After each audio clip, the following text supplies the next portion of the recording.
Dica para vocês, criadores. Você já ouviu falar da Integral Mix, é claro. Mas é o seguinte, você conhece toda a linha deles disponível no mercado ou não? Se você é criador de gado, cavalo, suíno, ovino, peixe, camarão, caprino, aves ou até mesmo para o seu pet, você precisa usar Integral Mix. A Integral faz uso das melhores tecnologias e matéria-prima para fornecer a nutrição de alta performance, visando sempre os melhores resultados para você, criador. Então acesse o site agora, integralmix.com.br e escolha o melhor produto para a sua criação.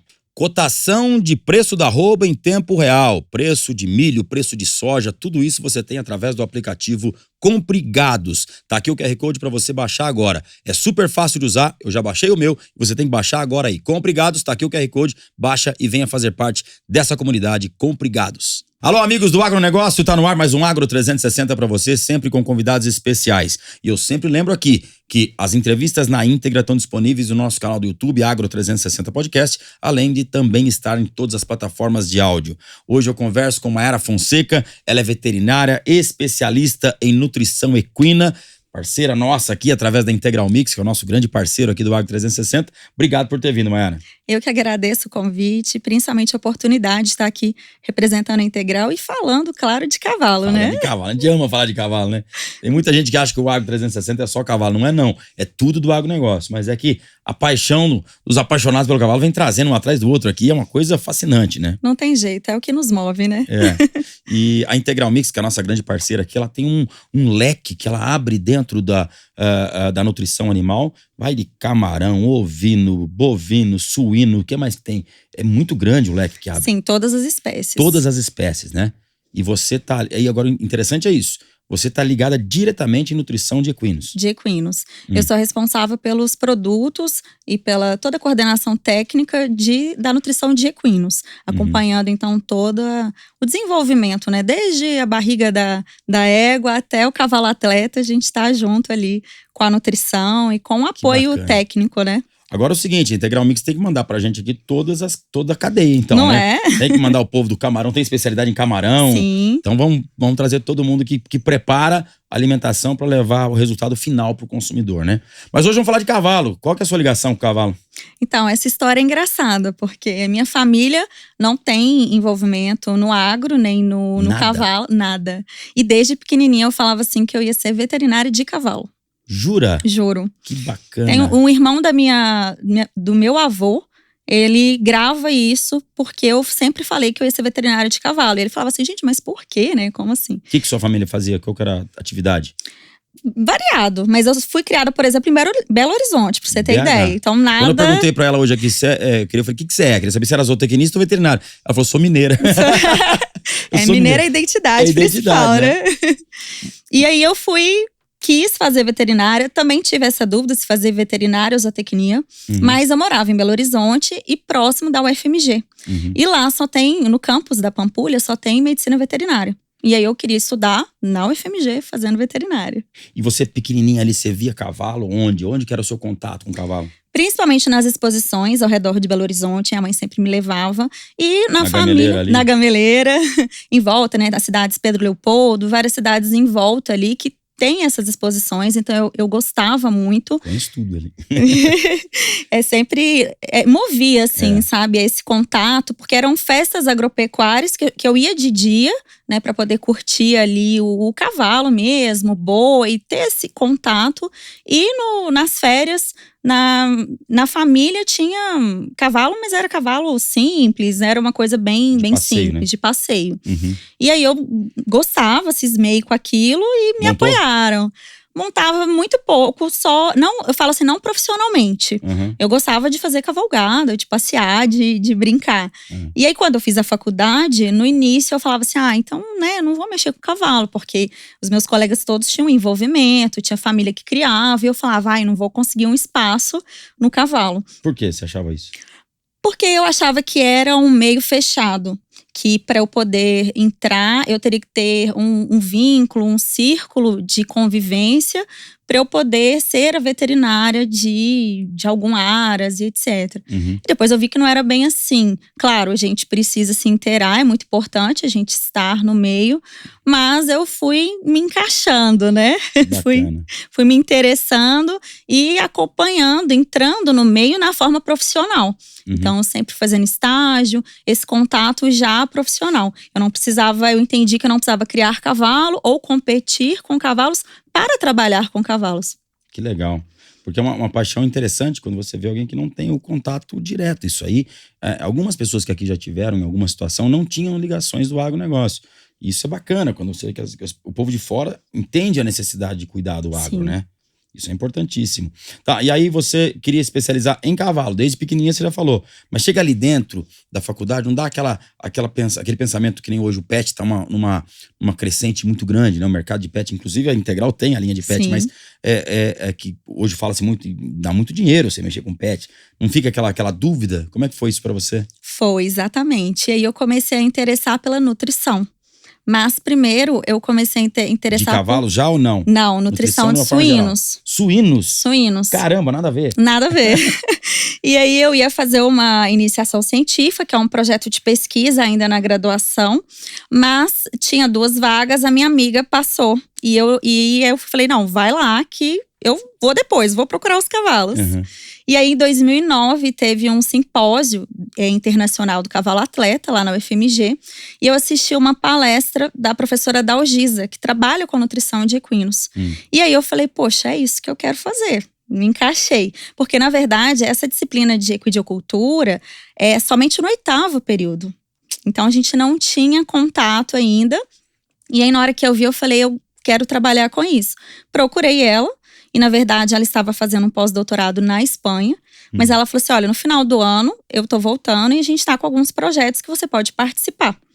E aí, no final de 2009, eu já comecei meu primeiro experimento com nutrição e fisiologia do exercício, com Mangalarga Machador. A gente levou 14 éguas, Mangalarga Machador, para dentro da Escola de Equitação do Exército, no Rio, e fazemos uma pesquisa lá de nutrição, avaliando a nutrição no desempenho atlético dos animais. O que é Fisiologia do exercício. Fisiologia do exercício. O que é isso? É você estudar as movimentações? O que é isso especificamente? Por exemplo, quando a gente vai na academia, né, tem o personal trainer ali que passa pra gente os exercícios que a gente tem que fazer e etc. Então, o estudo da educação física, o profissional de educação física, uma das disciplinas é a fisiologia do exercício. Então, entender qual que é o comportamento do corpo, no caso do cavalo, né, frente ao exercício e como que a gente pode adaptar esse corpo à atividade que a gente pretende que o cavalo desenvolva. Então, por exemplo, a gente estuda a fisiologia do exercício na vaquejada, no tambor,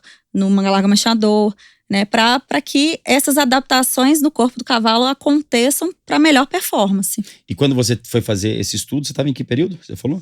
Eu estava entre o 7º e o 8º período. Tá quase já finalizando. A faculdade ali. E aí, como é que foi para você essa experiência? Então, foi incrível. Foi onde você falou? Na Escola de Equitação do Exército, no Rio de Janeiro. No Rio de Janeiro. Onde aconteceu o Pan-Americano, as Olimpíadas.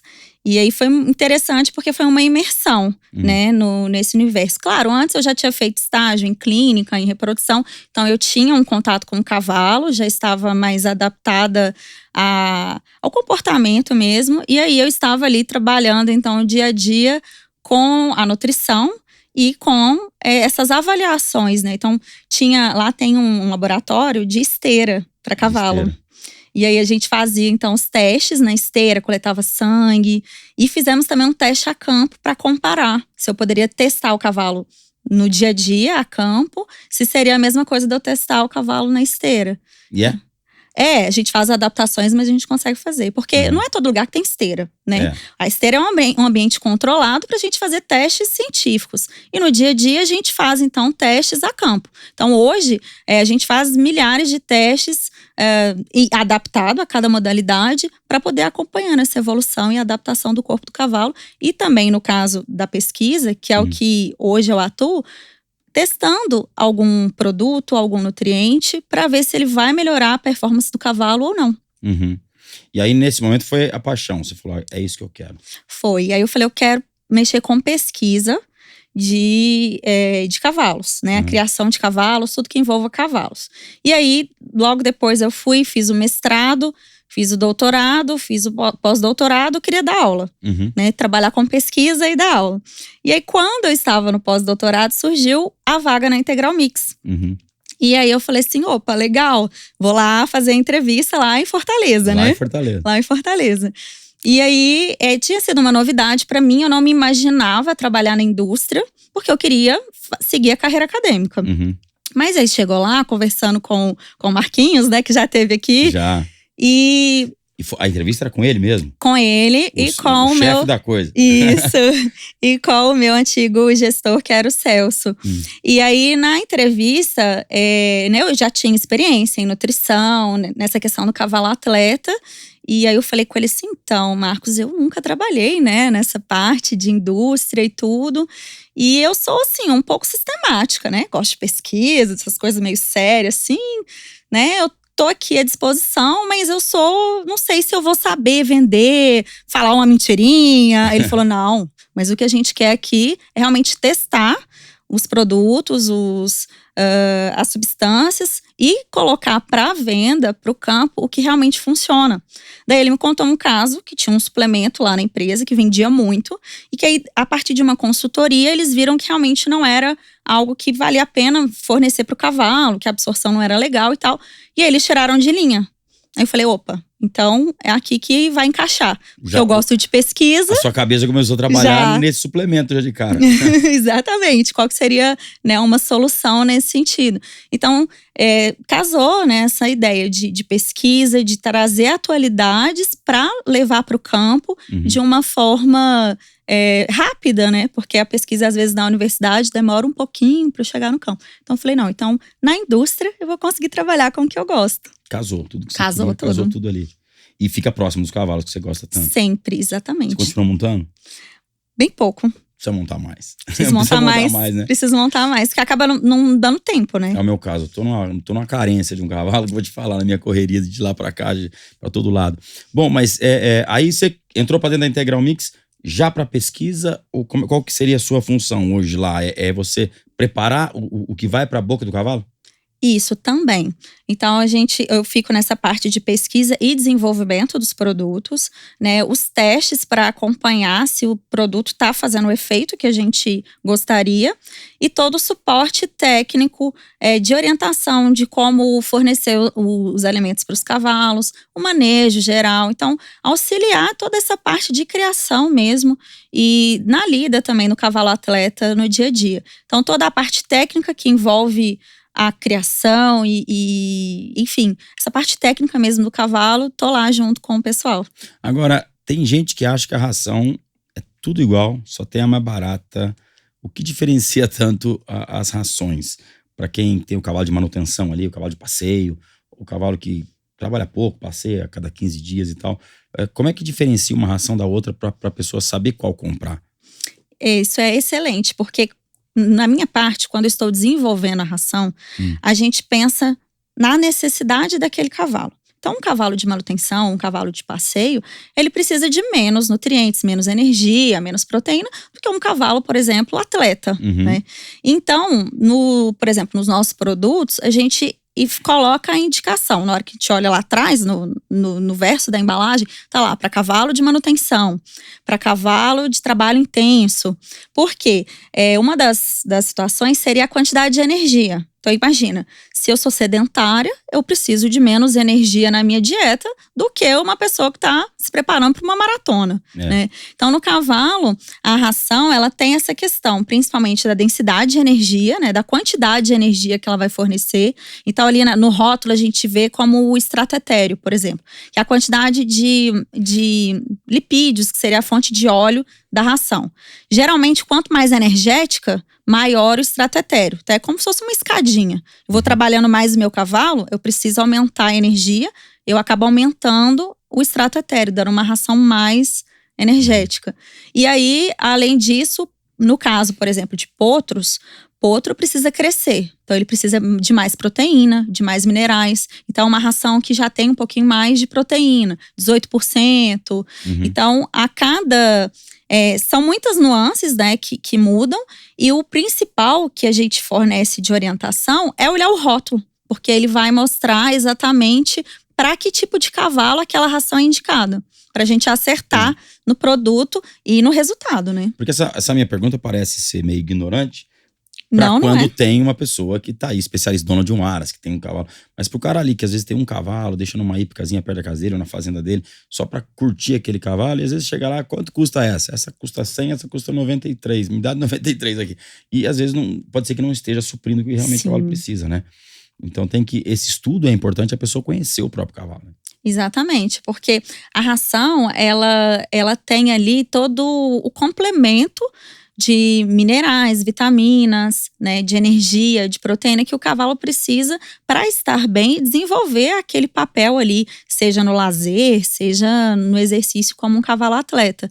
Então a gente, né, com um tempinho, hoje em dia está muito mais fácil o acesso à informação. Então, por exemplo, vários vídeos, né, explicando e vendo até mesmo o verso ali da embalagem. Então agora o pessoal já olha lá e vê se para cavalo atleta, se né, para cavalo de lazer. Porque até um cavalo atleta, aliás, a ração de um cavalo atleta para um cavalo, entre aspas, sedentário, ela também pode ser que não seja legal, ou não? Não, exatamente. Porque pode vir um risco de laminite, alguma coisa assim, não é? Isso, porque ela é muito energética. Então, você tá dando um excesso de energia ali, que ou o cavalo vai ganhar peso, e aí podem vir essas alterações metabólicas como consequência.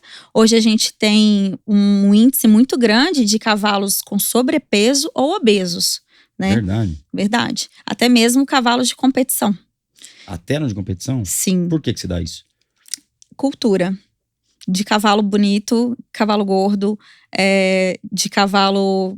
de cultura mesmo, acredito que seja isso. Do cara querer o cavalo dele roliço. Sim. Às vezes é engraçado, porque a gente chega na propriedade e orienta, olha, vamos diminuir a ração, vamos ajustar os suplementos, o cavalo tá passando um pouquinho do acúmulo de gordura. Não, que isso, tá ótimo, tá lindo. E aí é aquela nuance entre o bonito, esteticamente bonito, mas não está saudável, né? Porque existe uma diferença entre o cavalo estar exuberante pela musculatura e exuberante pela camada de gordura. Então a gente precisa identificar, por exemplo, na parte do pescoço, ali na crista do pescoço, na parte de cima, começa a acumular gordura, no costado, ali na costela. Aquela gordura de garanhão que dá ali em cima. Isso. Você fala, um cavalo talvez até castrado pode começar a acumular aquela gordura ali? Isso. São locais que a gente avalia que são como se fosse a gordura localizada, nossa. Igual essa minha aqui. Não é? A gente olha a parte de cima do pescoço do cavalo, ali atrás da cernelha, no costado, na costela, então aquela cobertura de gordura na costela, na linha do dorso, na base da cauda. Sabe quando tem aquela coisa mais fofinha ali na inserção da cauda? O rabo começa a entrar pra dentro? Isso. Parece que o rabo tá entrando pra dentro da anca do cavalo. Exatamente. E uma coisa assim mais fácil da gente identificar é principalmente na costela. Se eu tô enxergando os ossos, é porque o cavalo tá magro. Se eu não tô enxergando, mas eu consigo palpar facilmente, o cavalo tá numa condição legal. Agora, se eu começo a não sentir o osso, aí é porque o cavalo tá passando do limite de gordura. E isso pode ser prejudicial para a saúde dele. O que pode vir de risco para a saúde? Principalmente a questão da laminite. Queda no desempenho mesmo. Cavalos que às vezes a gente não consegue melhorar. Cavalos que cansam muito. Animais que têm uma perda de peso depois, de massa muscular, aliás, tá? Então você vê aquele cavalo que ele não tá bonito. Ele tá com gordura acumulada, mas ele não tá bonito, né? E principalmente o que às vezes as pessoas ficam na dúvida é porque são cavalos que dão uma laminite ou cavalos que têm aquela manqueira que a gente não consegue identificar de onde vem, né? Radiográfica, faz um ultrassom, trata e depois o cavalo manca de novo. E fica altamente sensível, né? O que é essa manqueira aqui? Que não identifica? Que não é laminite? Não, pode ser uma laminite subclínica, a gente fala, né? Que tem ali uma alteração nas lâminas do casco, então se torna dolorido. Mas pode ser muita alteração articular também, né? A gente tem, por exemplo… Por causa do sobrepeso. Sobrepeso e também o cavalo que tá com sobrepeso, que tá obeso, é como se ele tivesse inflamado. Uhum. Então isso pode causar também essas alterações nas articulações que não deixam o cavalo saudável. Então, por vezes eu posso dizer que é mais preocupante um cavalo obeso do que um cavalo magro? Sim, é mais fácil. Porque às vezes o cavalo magro, se ele não está muito magro, se ele não está muito desnutrido, as correções são mais fáceis. Eu não tô querendo jogar aquele cavalo sofrido que sim, claro. de ver nas postagens de alguém aí. Aquilo lá a gente também é contra. Mas assim, o cavalo mais enxuto, por vezes ele pode estar muito mais saudável, mesmo aparecendo a costela ali, não magro, sofrido, não é isso que eu tô colocando.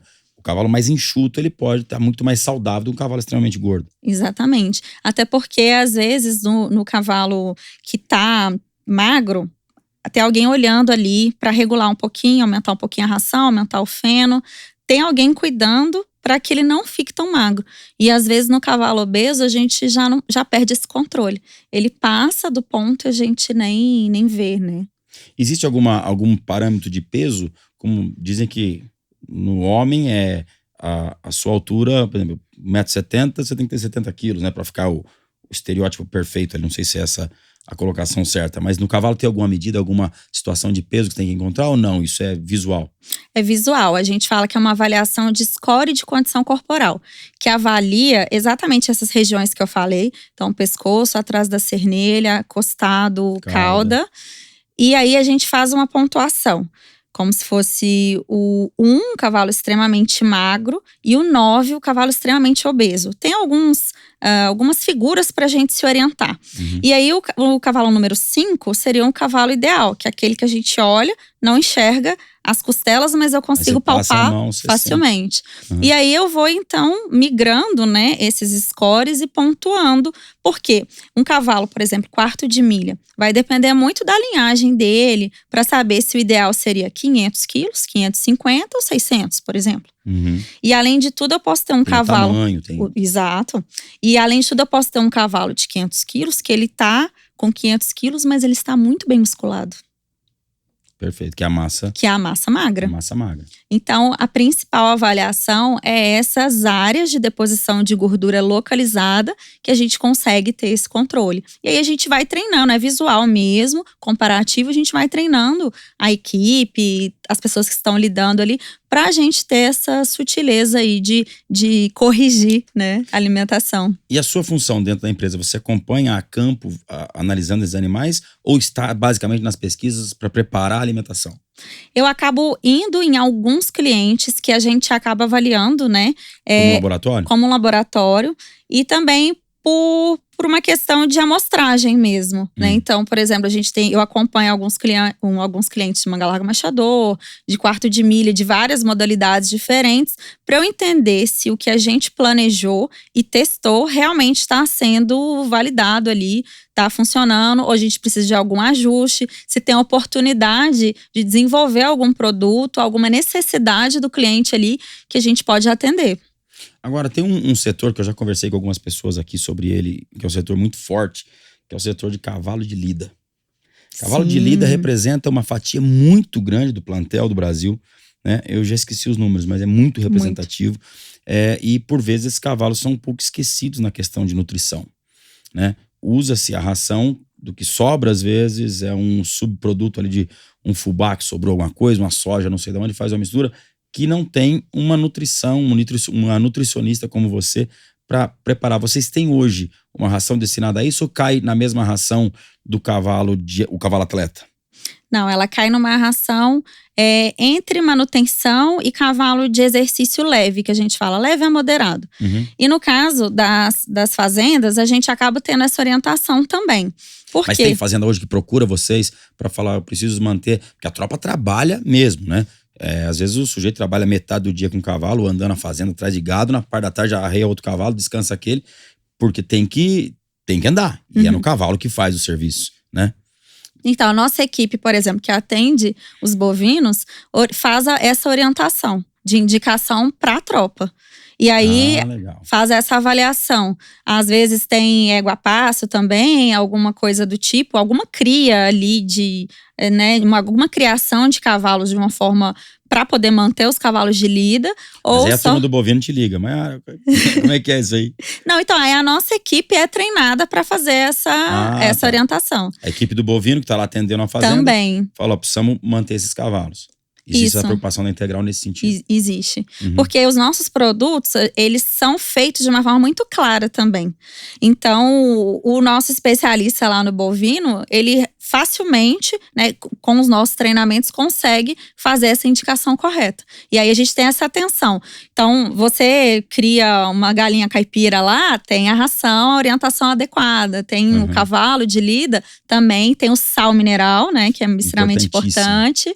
E a ração adequada. Então, a gente sempre orienta o cliente em todos os aspectos da criação dele. Porque a questão é muito importante. O pecuarista que usa cavalo na lida diária, que eu acredito que 99% está acima de cavalo mesmo para trabalhar com gado.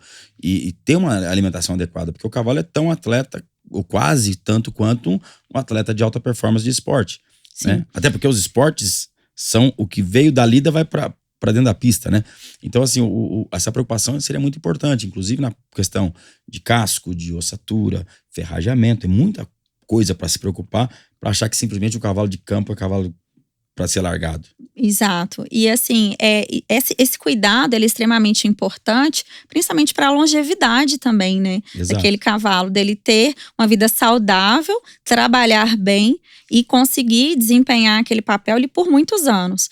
Então, hoje a gente tem sal mineral para esse tipo de tropa, né? A campo, que não pode ser o sal mineral do boi. O cavalo não pode lamber sal de boi. Primeiro porque ele é desbalanceado e porque tem alguns componentes ali que são tóxicos, né, para o cavalo. Então a gente tem… A ureia, por exemplo, que é muito usual no bovino, né? E tem os ionóforos também, monenzina, extremamente tóxica para cavalo, né? Extremamente tóxico, pode matar um bicho ali consumindo isso aí. Essa preocupação é muito importante. Eu sei que a maioria sabe, mas a gente tem que reforçar, né? Tem que reforçar. E o mineral de cavalo é de extrema importância. Né? Sim, eu falo que cavalo tem que… O mínimo que ele tem que se alimentar: água, fontes de fibra, então ou o capim, ou o feno e o sal mineral, específico para cavalo. Então, pelo menos esses 3 alimentos ali tem que estar presentes. E aí a gente complementa com a ração, porque nos nossos capins aqui do Brasil, a composição deles não é tão boa o suficiente para poder manter, por exemplo, um cavalo em exercício, ou um potro em crescimento, uma égua em lactação, que está com o potrinho ao pé. Então, por esse motivo, a gente complementa a alimentação com a ração. E aí, cada fase da vida vai ter essa ração específica. Então, o cavalo de lida, ele é um cavalo em exercício que a gente fala, vamos supor, moderado, e tem a ração específica para aquela situação. Porque tem muito cavalo a campo que tá gordo, bonito, né? Mas aí você vai montar, ele não aguenta… Não tá saudável. Não aguenta uma puxada ali. Ele tem que ter os nutrientes para suprir, né? Mas a pastagem, ela não é suficiente nenhuma… Não existe uma pastagem específica que você fala, isso aqui você não precisa de mais nada. Não tem como, né? Em cavalos que não estão fazendo exercício, cavalos adultos que não estão fazendo exercício, se você faz um manejo muito bom de alguns capins, por exemplo, coach cross, Tifton, até alguns pânicos, a gente consegue manter. Tá? Porque ele tem uma composição nutricional ali adequada para esses cavalos que não estão em atividade reprodutiva e nem em atividade física. O solo tem que estar corrigido, o solo tem que estar… Exatamente. Isso é importante, né? Tem que estar acompanhando ali aquele manejo do capim, fazendo toda a questão da adubação, da correção de solo, de entrada e saída do piquete. Então, com essas Esse cavalo, situações… em tese, não pode ir pro trabalho, ele não tá apto a…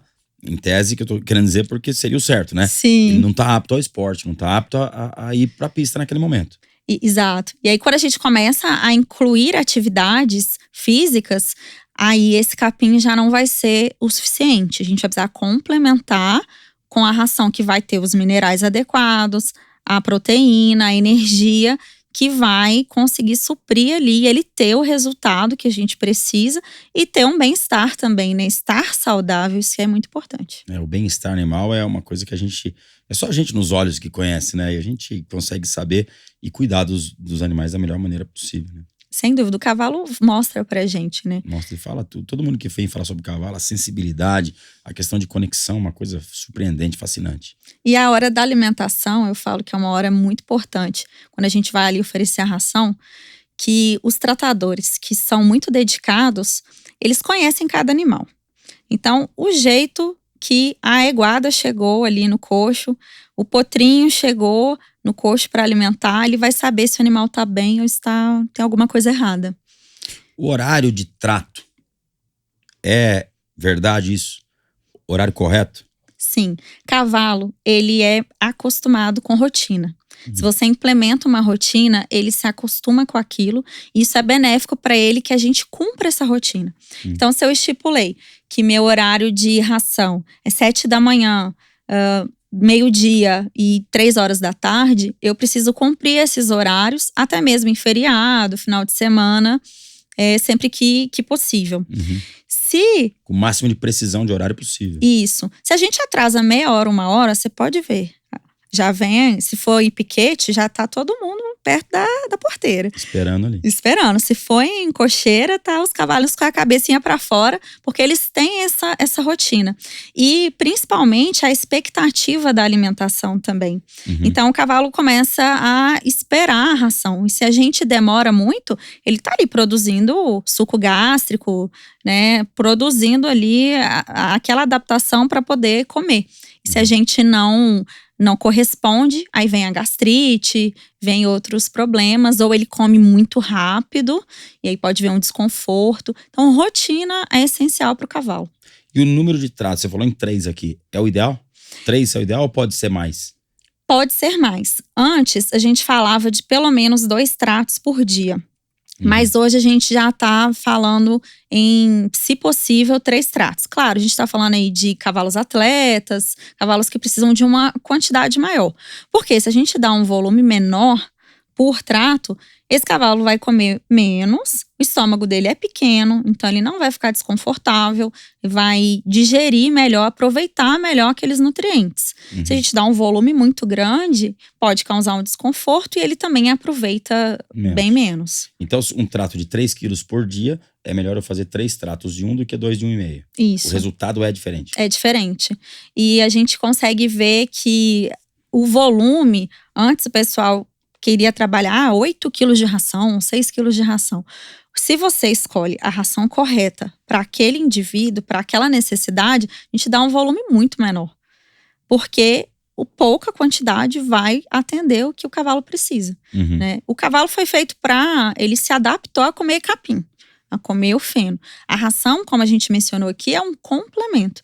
Então a gente escolhe a ração correta para aquele cavalo e fornece pequenas quantidades ao longo do dia, aí você tem sucesso sem nenhum desconforto, todas as nossas preocupações, né, de cólica, de alteração de gastrite, tudo isso a gente consegue controlar com o manejo correto. E o volumoso não pode faltar. Não pode faltar. 24 horas à disposição do cavalo. Que na natureza ele funciona dessa forma. Ele tem essa disponibilidade. E outra coisa também é que às vezes a gente confunde assim com o volumoso à vontade de 24 horas disponível. Porque se eu coloco à vontade, às vezes o cavalo joga no chão, desperdiça. É diferente dele estar sempre lá, disponível para a hora que ele precisar comer. E, por exemplo, cavalo que desperdiça, a gente pode usar aquelas redes de feno, mas com uma malha menorzinha, né? Para ele sempre ter ali à disposição dele, para ele escolher a hora que ele vai se alimentar. Porque às vezes no piquete já tá rapado ali, ele tem que ter o feno para ele vir e tá toda hora mastigando. A gente não pode deixar o cavalo em jejum, sem comer, principalmente o volumoso, no máximo 3 horas. Mais do que isso, já começa a gerar gastrite e alterações que a gente não quer. Qual é o sintoma que eu vejo se meu cavalo tá tendo gastrite? Varia muito. Tem alguns cavalos que demonstram aquelas cólicas que são muito recorrentes. Acontece um desconforto hoje, aí melhora, daqui a 5 dias acontece de novo. Cólica mesmo, de deitar, essas coisas todas, que é sintoma normal de cólica. Normal de cólica.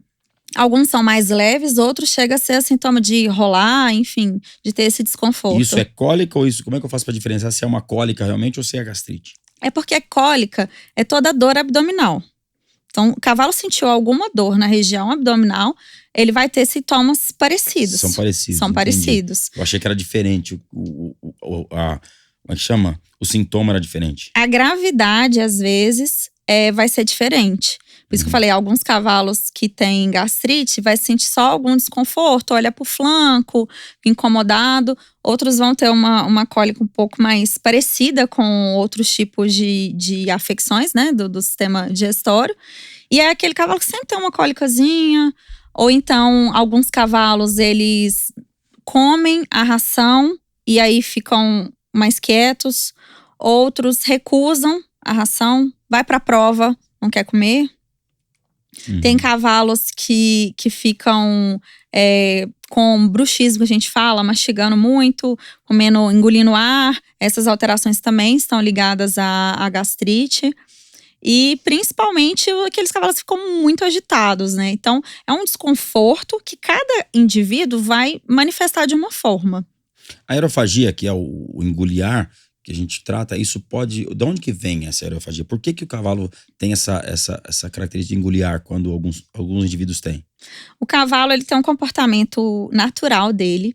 E quando de alguma forma ele é privado das necessidades essenciais dele, ele vai deturpar aquele comportamento, redirecionar, que a gente fala. Vai fazer alguma outra coisa.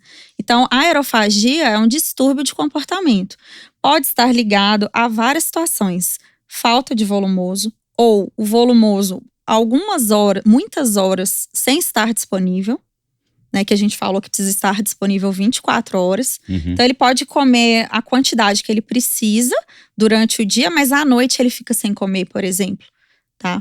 Além disso… O cavalo no habitat natural, ele come durante a noite toda? Come. E às vezes, se você observar em cocheira, alguns cavalos que são muito atentos, eles vão comer mais à noite, quando tá tudo quieto. Porque durante o dia, enquanto tá o manejo acontecendo, ele vai prestar atenção em tudo ali. E vai comer pouco. À noite é o momento em que vai estar tudo calmo, ele vai comer, vai dormir um pouquinho, mas é o momento, às vezes, que ele vai se alimentar mais. Então, a aerofagia, que é o engolidor de ar, ela é adquirida, ela não é algo que vem na genética, o pai passa pro filho, a mãe… Não, ela alguma situação, algum trauma aconteceu para ela vir, é isso? Isso. Tem cavalos que eles têm mais facilidade de demonstrar essa aerofagia. No sentido, assim, de ser mais sensíveis. Tem alguns cavalos que não é a questão do volumoso em si, é a questão social, por exemplo. O cavalo fica muito preso, não tem contato com outros cavalos. E alguns cavalos que têm gastrite manifestam também engolindo ar. Uma maneira dele, que ele acha de aliviar. Eu tinha um cavalo que ele engolia ar, né? Ele, sem morder. Sem apoio, sem apoio. Sem apoio. Não botava, estava no meio do pasto, parecia um pato. Ele fazia assim com o pescoço, engolia ar. Aí eu tirei ele do piquete, soltei ele num pasto grande lá. Um pastão onde ficava gado, soltei. Ele parou. Ele parou. Então, aquele estímulo de estresse, algo que estava estressando ele, às vezes, igual eu falei, ele tem o volumoso disponível, mas alguma coisa que ele estava estressando ele, fazia ele redirecionar esse comportamento. Ele voltava pro piquete. Tinha a mesma coisa. Tinha a mesma coisa. Então, é muito importante… Só que sadio. Exato. Corporal perfeito, mas ele engoliu o ar. Hoje, existem muitos estudos voltados para o comportamento equino. O quão é importante a gente suprir esse bem-estar do ponto de vista do comportamento do cavalo, o quanto isso vai influenciar no desempenho dele, na saúde dele.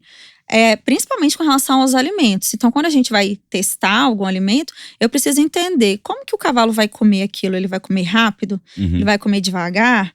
Ele vai selecionar?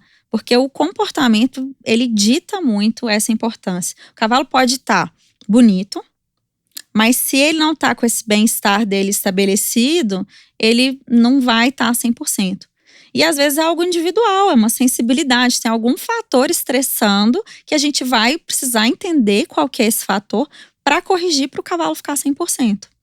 E na questão desse desconforto da gastrite, como você está falando, qual é o momento que entra o medicamento? A medicação, ela é muito importante para a gente fazer aquele tratamento. Então, por exemplo, eu sou uma pessoa que de vez em quando me dá umas gastrites. Eu também. Eu preciso fazer o tratamento para poder regularizar, né, voltar o meu estômago da forma ok, digamos assim. O cavalo também, a gente precisa desse momento de tratamento, mas o depois a gente vai resolver com o manejo. Se eu não mudar a forma que eu alimento, se eu não mudar a forma que eu lido com o cavalo e se eu não tirar esses fatores estressantes, ele vai ter de novo. Então, nessa, eu tô surfando aqui na onda da aerofagia, porque eu posso curar um cavalo aerofágico, é possível? É possível, dependendo da causa, sim. Tem vários cavalos que a gente consegue ver essa resolução do comportamento. Não são todos os casos, não mas são alguns todos. Casos. Não são todos, porque tem alguns casos que a gente não consegue tirar esse fator estressante. Por exemplo, no seu caso, você soltou ele, tirou ele ali do piquete, no pasto, ele ficou bem. Eu observava no pasto que lá ele não fazia nada. Mas se você precisar de montar esse cavalo, trazer ele de novo, ele vai voltar a manifestar, né, o comportamento. E aí, no caso, se ele tiver uma gastrite e for tratada e os fatores estressantes ali resolvidos, pode ser muito provável que não aconteça. Existem alguns estudos, por exemplo, cavalos estabulados, cavalos que ficam em polícia, né, que fica muita parte do dia e da noite estabulados. Se a gente faz um enriquecimento ambiental, disponibiliza o feno 24 horas nessas redes mais lentas, diminui muito a incidência de aerofagia, por exemplo. Agora vamos falar de nutrição de potro. Você falou aqui agora falou algumas vezes, você falou sobre éguas, né? O potro passa 11 meses dentro do ventre da mãe. Tem gente que coloca aí os embriões nas receptoras e por vezes não querem economizar no trato até mesmo da receptora. Isso é algo muito preocupante. Muito. Porque uma grande parte da vida dele, ele tá ali dentro e precisa dos nutrientes para desenvolver. E existe uma coisa agora que está sendo muito estudada que chama programação fetal, epigenética. Dentro do útero da égua, o potro, o embrião, ele está sofrendo ali estímulos para poder ativar ou desativar genes que são importantes até mesmo para o desempenho dele quando adulto. Então imagina, se a gente… o DNA é o mesmo, mas eu tô ativando ou desativando aquela chavinha ali já no útero da égua. Então eu tô comprometendo a atividade atlética do potro no momento do embrião. O DNA tô falando no caso de transferência de embrião, você tem uma égua, uma barriga de aluguel. Isso. Que não é nada dele, ela só alugou a barriga ali. Mas ela comunica nutricionalmente com o potro? Sim, ela comunica no ambiente. Então, nessa questão que você falou de liga, desliga, pro desenvolvimento dele lá na frente. Sim, porque o ambiente uterino, que seria no caso da receptora, ele vai estar ali ou favorável ou desfavorável para que esse animal tenha ali a ativação, desativação de genes. Por exemplo, vou dar um exemplo para ficar mais claro. Por favor. Tem alguns estudos que vê o tipo de alimentação dessa égua gestante, tá? Então pode ser a receptora, é quem está gestando ali o embrião. Se a gente dá uma dieta muito calórica, com muito amido, vão estar informações ali circulantes no sangue do cavalo, da égua no caso, que chega no útero, que vai tornar aquele ambiente ali que é mais hostil pro crescimento, digamos assim, daquele embrião.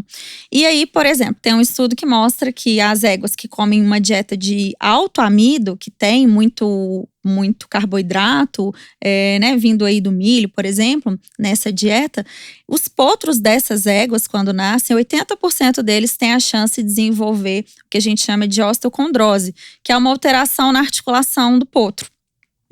E as éguas que comem uma dieta equilibrada, só 20% dos potros tiveram essa afecção. Então, no ambiente uterino, já tem ali essa predisposição para algumas doenças, para questão reprodutiva também, questão inflamatória, né? E a questão metabólica. Então, tem potros que já nascem que eles têm uma certa resistência à insulina, como se fosse uma pré-diabetes. Eles já são mais difíceis ali da gente equilibrar metabolicamente, porque lá no útero da égua, a égua teve uma alimentação inadequada, um ambiente uterino inadequado. Isso não tem nada a ver com a mãe dele, doadora. Não, porque ela pode ser uma extremamente perfeita, saudável. A receptora tem que estar sendo bem preparada para a condição fetal. Isso. Hoje a gente já chega em alguns estudos que avaliam a questão da doadora, então a saúde do óvulo, a saúde do espermatozoide e depois a saúde do útero, tudo isso. E aí é claro que assim, os estudos são muito complexos. Hoje a gente consegue saber o que a gente não deve fazer. Pelo menos isso. Exato. Que seria negligenciar principalmente a alimentação, tanto da doadora, quanto do garanhão, quanto da receptora. Né? Ter uma alimentação saudável, equilibrada, sem excessos, que a gente está vendo aí, né? Que é importante. Falamos disso aí, questão de Falamos excesso. da obesidade aqui mais cedo. Então, todas essas questões, elas influenciam no sucesso daquele potro na vida atlética. Por isso a importância dos criadores irem atrás de centrais de reprodução renomadas, né, e que trabalham com seriedade nessa questão do trato das receptoras. Sim. Né? Porque subentende-se assim, a receptora é uma égua que não serviu para nada, vai lá, pelo menos usa a barriga dela. Só que aí você tem que ver tudo numa receptora, tanto quanto lógico, a doadora é o mais importante, que ela está fazendo o papel de doar a sua genética, mas a receptora é de extrema importância para quem faz esse trabalho. Além dela ser importante durante a gestação, que vai estar afetando então essa vida atlética do potro, ela vai ser muito importante também nos primeiros meses de vida para alimentar esse potro, para ensinar ele ali na questão do comportamento, né, da socialização. E aí a gente tem, no cavalo a gente não faz essa seleção por habilidade materna, por exemplo. Né? Então às vezes tem receptoras que não dão leite de boa qualidade, ou então não tem aquele, né, cuidado com o potro mesmo. Tem éguas às vezes de primeira cria que rejeita o potro. Né? Verdade. Muito comum éguas de primeira cria não produzir leite ou então rejeitar o potrinho. Então, nos bovinos é muito representativo hoje a questão até de genoma, que você já pode ver a habilidade materna, a questão de precocidade sexual, tudo aquilo que o bovino quer. E no cavalo ainda é limitado esse tipo de estudo no genoma, né? A gente tem muita avaliação do genoma com relação à pelagem, algumas doenças genéticas que consegue testar nessas avaliações, algumas questões reprodutivas também, mas de desempenho, por exemplo, de cavalo de salto, corrida, a gente tem alguma coisa, alguns estudos, tem mas não é. Questionamentos, né? Tem. Porque não é material, né? Exato, subjetivo. Essa demais. É a grande discussão. A gente que fala, que não acredita que, né, é só por lógica que a gente tem que acreditar. Porque no genoma não dá para saber que o filho do campeão de salto, com a égua campeã de salto, né, vai ser um saltador, né? Porque não é material, né? Exato. É comportamento. E a gente precisa de duas coisas, né? Precisa de uma avaliação objetiva, que é o que você está falando, de ter, por exemplo, no caso do salto, a gente pode filmar os cavalos, né? Eu trabalhei com a biomecânica de marchador no meu doutorado. A gente realmente quantificou a marcha, fez avaliações ali precisas do andamento. E aí você precisa, então, pegar um banco de dados, o pedigree e ir construindo essas informações para chegar até, a gente está falando aqui, né, do bovino, para chegar nesse nível do bovino. Mas o bovino é material. Aí tu chega então. né? Então, por exemplo, um touro que transmite um arqueamento de costela, transmite uma boa circunferência escrotal, seja o que for, ele transmite isso aí, habilidade materna na vaca e tal. Agora, quando você pega num cavalo, né, um marchador, um grande campeão marchador, ele vai transmitir aquilo pro filho dele. Aí vem os que discordam, que fala que não tem nada material que comprove isso. Essa é uma discussão complicada, né? E até porque no cavalo tem muito efeito ambiental, né? Cada local cria-se de um jeito. Então, às vezes, pode ser que aquele garanhão tenha, que ele transmita aquela característica, por exemplo, seja uma característica de alta herdabilidade, mas o potrinho não foi criado, né, da forma que ele consiga manifestar. Habitat, treinamento, etc, né? A gente interfere muito na criação do cavalo. Então, por isso que a gente tem que ser bem criterioso em todos os aspectos, tentando deixar o mais bem-estar possível para que ele se manifeste da melhor forma. Voltando na égua de cria, aí você tem uma ração preparada especificamente para os 11 meses? Sim, a gente tem duas rações. Uma mais básica e uma mais tecnológica, voltada para égua e reprodução. Gestação, só para gestação? Gestação e lactação. Ela a gestação é uma, na lactação é outra. Não, é a mesma ração, a gente… muda a quantidade. A quantidade só. Isso. Mas é a mesma ração de ponta a ponta. Isso. E aí, porque o potro mamando, ele tá precisando… Tá sugando o nutriente da égua, né? Nos primeiros 2 meses, ele é muito dependente do leite da égua. A partir dos 2 meses, ele já começa a se alimentar dos alimentos sólidos que a gente fala, né? Então, ele imita… Com 7 dias, ele já tá alimentando da mesma coisa da mãe. Ele vai imitando realmente o comportamento. Mas ele vai adquirir essa habilidade, essa capacidade de digerir os alimentos a partir dos 2 meses de idade. De fermentar mesmo o capim, de utilizar os nutrientes do capim a partir de 3 meses de idade. Então, vai sendo essa transição. Nos primeiros 2 meses, altamente dependente do leite. Por isso, a importância da boa alimentação da égua lactante e de uma receptora, no caso, que vá ter essa habilidade, essa produção de leite, esse cuidado com o potrinho. E ele vai ali, a partir desse momento, começando a se tornar mais independente. Até que ele consiga se alimentar sozinho. E aí a gente faz a parte, né? O desmame. A ração no potro, ela entra com que idade? A ração para potro? A gente tem uma ração específica, que é a Performance Baby, que a gente já pode fornecer nos primeiros 7 dias. Já no 7 dias? Ele vai pegar? Ele vai pegar. Ele vai brincar. No começo ele brinca. Ele começa a pegar mesmo a partir de 30 a 45 dias. Mas é uma forma da gente apresentar para ele aquele alimento, ele se acostumar. E aí ele vai aumentando o consumo. Quando ele chega perto da desmama, ele já está totalmente independente com os nutrientes que ele precisa, e aí ele não sente essa separação, né? Não é bem a separação, mas ele não sente essa deficiência nutricional que seria a tirada do leite. E esse potro, qual que é o ideal de desmame? Não tem um praxe, né? Não tem uma regra exata, tem? Para a hora do desmame, exatamente? Varia muito, dependendo da raça, da criação. Muitas vezes a gente pode fazer pela idade ou pelo peso, né? Tem algumas propriedades que a gente acompanha que tem uma meta ali de peso. Eu vou desmamar com 150, 180 quilos. Vou desmamar com 180, 200, dependendo da raça, né? Ou então, na idade, entre 5 e 6 meses é o mais comum que a gente vê. Depois disso, depois de 6 meses, o potro ele vai ter uma necessidade mais social de acompanhar a égua. Como nutriente, o leite como uma fonte de nutriente já é bem baixo. Porque a égua vai estar produzindo bem pouco, né? A produção de leite vai diminuir muito e ele já vai estar independente ali, se alimentando de alimentos sólidos e não necessariamente dependente do leite. Tem que acertar no equilíbrio também pela questão dos aprumos, né? Senão, dizem muito isso, que a questão deles de mamar muito tempo começa a apoiar muito nas mãos. Isso é verdade? Muitas vezes, na verdade, é por deficiência nutricional.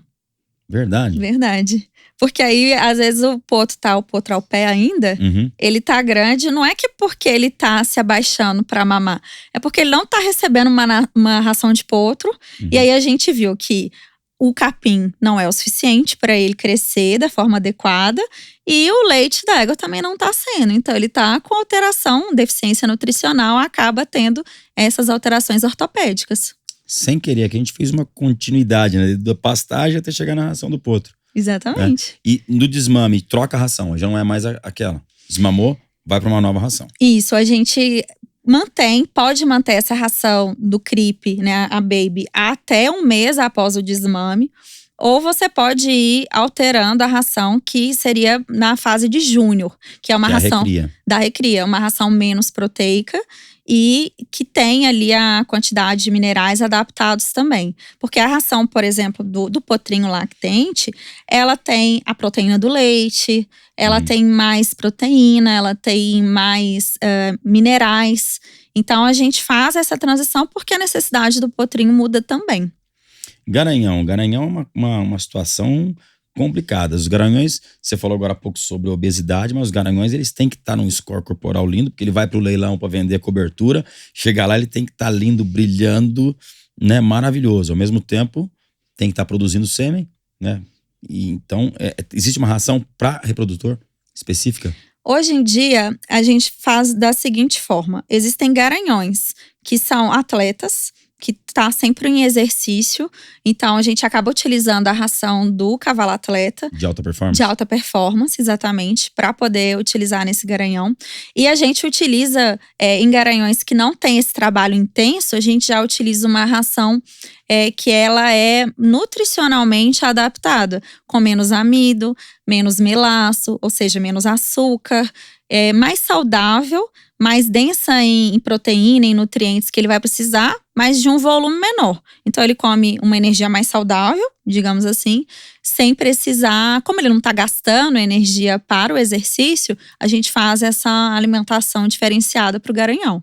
Essas centrais que a gente vê muito aí, que cavalo nada quase que diariamente, vai para esteira, né, são centrais que parecem aí uma academia de alto nível dos seres humanos, né?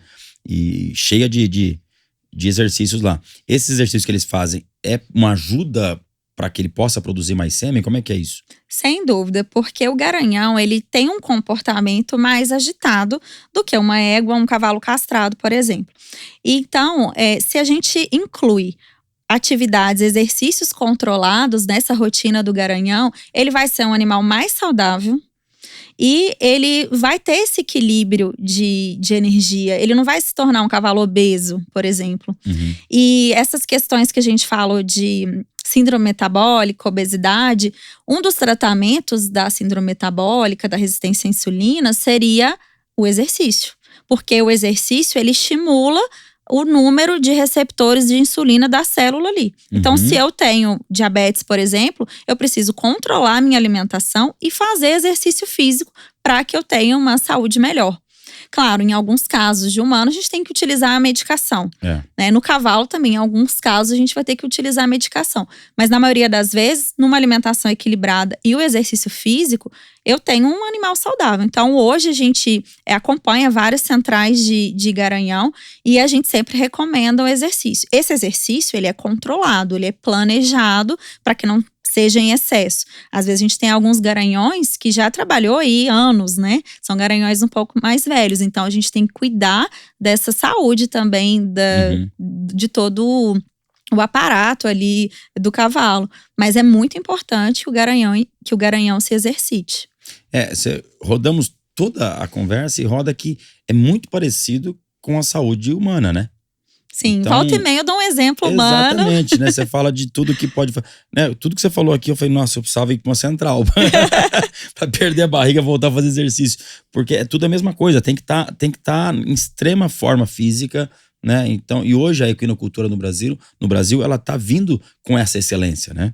Exatamente. Essa equidicultura moderna, a gente quer justamente afinar, né, os ponteiros. E muitas vezes são coisas básicas, que a gente falou aqui do sal mineral, da água. Às vezes o pessoal não tem uma rotina de limpeza de coxo de água. E isso vai influenciar no consumo, porque se o cavalo bebe pouca água, ele vai comer menos. Ou ele pode ter cólicas, ele vai se desidratar, enfim. A água é extremamente importante. Então, se a gente faz o beabá da água, do volumoso, desse manejo… O cavalo, na natureza, ele caminha o tempo inteiro, né? Ele fica em liberdade, ele se socializa com outros cavalos. Então, quando a gente consegue trazer esse comportamento, mesmo, claro, de uma forma controlada ali, do possível, no dia a dia do cavalo, a gente só tem benefícios. Só colhe bem-estar e desempenho desse cavalo. Eu falei outro dia aqui com um entrevistado que a gente tava brincando, até olhei pra câmera e falei: se você tem vontade de ter um cavalo, se você é apaixonado por ter um cavalo, veja se você tem estrutura para cuidar bem dele, né? Então, eu vendo cavalo, eu sou leiloeiro, trabalho com isso, mas a nossa maior preocupação é o bem-estar animal. Então a gente tem que preocupar em tudo isso. E você vai falando certas coisas que vai me dando até frio na barriga, que tem coisa que eu preciso aplicar. Mas é interessante saber que tem empresas como a Integral Mix que fazem com tanta excelência, né? Não está preocupado simplesmente em vender, está preocupado com o resultado ali na frente. Exatamente. A gente se preocupa em criar cavalos, né? O Marcos, ele tem um Aras de criação, Aras Integral. Então a gente quer que o cavalo seja cavalo, né, que exprima todo o seu potencial da melhor forma possível, de uma forma eficiente também. Porque hoje não tem como a gente deixar o cavalo solto, né, criar de forma extensiva. A gente tem que confinar um pouquinho, colocar na baia, né, mas de uma forma bem racionalizada. É melhor eu criar menos cavalos com uma qualidade maior do que ter muitos cavalos e eu ter vários problemas, eu não conseguir que aquele potro ali, que você escolheu a égua, o garanhão, que ele seja um futuro campeão. Porque o campeão, em tese, é fácil, né? A parte nutricional dele. Você já tem a ração de alta performance e qualquer cavalo que tá tendo resultado tá comendo a boa ração. O problema é todo o processo que a gente começou a falar desde o útero da égua até chegar o momento dele ser montado pela primeira vez, né? Exato, e todo esse processo ele influencia muito. E na verdade, às vezes o pessoal acha que é muito complexo, mas não é. Se a gente tem ali no seu criatório, a gente divide nessas categorias, então eu tenho ali um lote de éguas com potro ao pé, éguas gestantes, os potros pós-desmame. Eu vou direcionando a alimentação, os cuidados, conforme cada um desses grupos precisa, né? Não é nada muito complexo. E a gente tá ali para orientar, né? A gente tem a experiência de criatórios do norte, nordeste e sudeste, de todas as raças, todas as modalidades. Então a gente compartilha desses conhecimentos, tanto técnicos quanto também de experiência ali do dia a dia. Sim, de manejo. Porque não adianta nada a gente fazer um produto, fazer uma ração maravilhosa, o cavalo comer aquela ração, mas todo o resto está inadequado. O cavalo não consegue dormir, ele não consegue socializar, ele está estressado porque o tratador não deu a ração na hora certa, ou então ele não tem volumoso disponível. Essa ração não vai ter efeito nenhum. E tudo se comunica, né? As raças, os manejos dos norte a sul, todos eles se comunicam. Sim, é claro que a gente faz adaptações, né? Cavalo é cavalo. Eu falo que eu sou apaixonada com cavalo, independentemente da raça. Claro, cada um tem a sua preferência, mais contato, enfim. Mas as sutilezas das modalidades, das criações, a gente faz a adaptação, porque algumas raças são mais precoces, né? Então os cavalos crescem mais rápido, outras têm um temperamento mais ativo. Então a gente faz essas adaptações. Mas no mais é respeitar o cavalo como cavalo mesmo. Exatamente. Agora, o que eu achei mais bacana em você é essa paixão que você tem pelo cavalo e que não vem do agronegócio, você não vem do campo. Que bacana isso é legal de ver, viu? É de admirar. E é engraçado porque assim, eu sempre me incluí como uma profissional, né? Eu me incluí no cavalo como profissional. E o tempo inteiro eu enxergo o cavalo ali da ponta da cauda até a pontinha da orelha, pensando em tudo que envolve e o que eu posso fazer para melhorar a vida daquele cavalo. O que pode ser que vai trazer um resultado melhor, que o pessoal vai ganhar a pista, vai ficar feliz. Acho que a maior satisfação é a gente chegar no Aras e falar assim: ô doutora, foi bom demais aquilo que a senhora falou, a gente fez, deu certo. A satisfação de ver o brilho nos olhos da satisfação mesmo, assim, das pessoas envolvidas no cavalo. Fascinante. E você já acompanhou algum animal que você estava ali dando assessoria na nutrição e depois esse animal ganhou um grande evento, uma grande disputa? Eu acompanho muito os animais do Aras Integral, né? Então, foi uma das passagens mais legais, foi quando eu estava lá em Sergipe.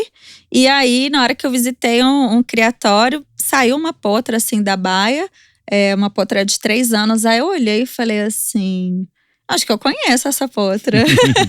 E aí ele falou assim: eu comprei lá no leilão do Marquinho. Eu falei: então eu vi essa potra nascer, acompanhei. A gente faz acompanhamento de pesagem desses potros todo mês. E aí eu falei assim: então essa é a Dona Bela. Então foi muito legal. E ela foi pra pista já? Ainda não, ela tá na doma.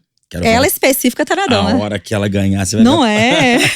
A hora que ela ganhar, eu vou ver a paixão. Agora, você tem uma história muito bacana e deu uma aula pra gente aqui nessa questão de sonho, né? Porque às vezes a pessoa tá lá do outro lado, em algum lugar, e sonha com alguma coisa e acha que é tão distante. Você tava na cidade, não tinha nada a ver com o campo, e apaixonada por cavalo, hoje trabalha na maior empresa de nutrição animal do Brasil, uma empresa respeitada em todo o Brasil.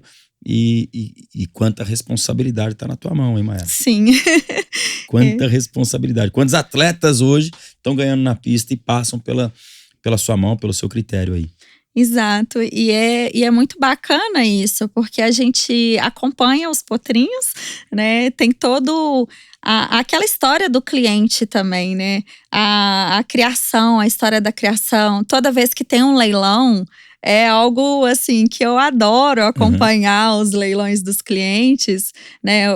Tem um cliente que eu acompanho aqui em São Paulo que tem desde 2019, desde que eu entrei na Integral. E a cada ano, aquela evolução da criação, a preparação para leilão. Então, isso é muito bacana, né? A gente ter esse resultado. Porque a gente está fazendo e está vendo o retorno e ajustando o tempo inteiro. Então, isso é muito bacana. Mas é muita dedicação. Muita dedicação. Parabéns. Parabéns por uma história linda, uma história de amor, realmente, que eu vejo o brilho nos seus olhos. Quando fala dos potrinhos, parece que é filho dela. Não é? Parece que é filho dela. Eu vejo essa paixão nos seus olhos aí, é maravilhoso. É uma aula para quem tá do outro lado aí e queira fazer, seja o sonho qual for. Dedique ao seu sonho, né? Exatamente, dedique mesmo, corra atrás, esteja preparado, porque as oportunidades aparecem. Eu nunca imaginei que eu iria trabalhar na indústria. E surgiu essa oportunidade, eu estava preparada, né? E aceitei o desafio. Dia 3 de abril, agora eu completei 5 anos. Mandei mensagem pro pessoal, falava mais 5, mais 5, mais 5. Tem muitas coisas aí pra gente fazer juntos, né?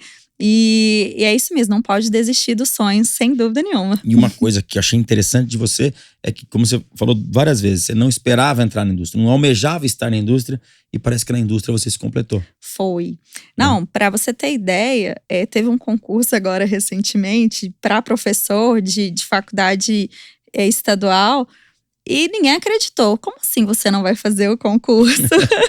Falei, não, mas mudou, meu sonho mudou. Meu sonho era ser professora de universidade pública. Fui professora substituta na UFMG, mas eu me encontrei nessa ligação da indústria com o campo e a gente continua em parceria com as universidades, fazendo pesquisa.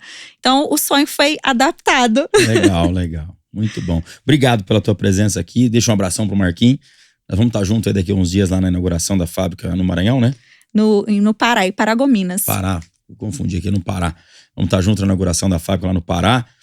Vai ser um privilégio estar ao lado dessa marca tão importante. E parabéns pela dedicação e é isso que a gente quer trazer, da Integral Mix, mostrando toda essa responsabilidade e respeito com os animais. Obrigada, igual eu falei, é uma honra representar a empresa realmente apaixonada com o cavalo e com os animais também, né? A dedicação da nossa equipe em auxiliar essa evolução mesmo. A nossa preocupação tem uma frase que o Marquinhos fala, né? Que o sucesso do nosso cliente é a nossa sustentabilidade. Então, para dar certo, a gente quer que evolua a criação de cada um e a gente está à disposição, a gente faz isso com muito amor e muito obrigada pela oportunidade, parabéns pela iniciativa do podcast, é incrível, eu já tenho acompanhado aí durante muito tempo e é muito legal a gente ver toda essa interação do agro que é gigante, né? É gigante, e só de Integral Mix que tem para vir aí pela frente. Muita gente. Cada setor, daqui uns dias tem mais aí. Obrigado mais uma vez, Mayara. Obrigada. Esse foi um papo maravilhoso com Mayara Fonseca. Ela é nutricionista, né, veterinária, especializada em nutrição de equinos. Vamos estar aqui de novo semana que vem com mais um Agro 360 para você.